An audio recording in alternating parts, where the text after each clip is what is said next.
இந்த வீடியோ முக்கியமாக யாருக்கு அப்படின்னா எல்லாருடைய ஹஸ்பண்டுக்கு தான். ஏன்னா நேற்று மார்னிங் ஒரு டெலிவரி ஆச்சு. தாயும் பிள்ளையும் சேஃப் தான், எந்த ஒரு ப்ராப்ளமும் கிடையாது. ஆனால் அவங்க ஃபர்ஸ்ட் சைல்டுக்கு ஒன்லி 16 மாதம் தான் ஆகுது. அப்படின்னா 7 மாதம் இருக்கும்போதே அவங்க திரும்ப கன்சீவ் ஆயிருக்காங்க. அது நல்லதான்னு கேட்டால் கண்டிப்பாக கிடையாது.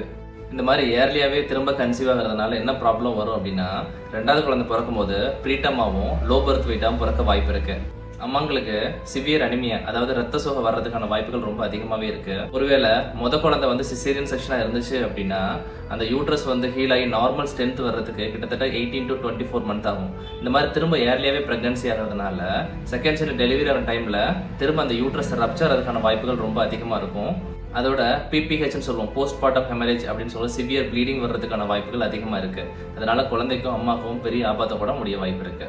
அதனால நார்மல் டெலிவரினா மினிமம் 2 இயர்ஸ், சிசேரியன் செக்ஷன் அப்படின்னா 3 இயர்ஸ் கேப் கண்டிப்பாக தேவைப்படுது. ஸோ 2 to 3 இயர்ஸ் கேப் விட்டு அதுக்கப்புறம் நெக்ஸ்ட் பேபிக்கு பிளான் பண்ணுங்க. அது வர ஃபர்ஸ்ட் பேபி கூட டைம் ஸ்பெண்ட் பண்ணுங்க, அவங்களோட க்ரோத்தை என்ஜாய் பண்ணுங்க.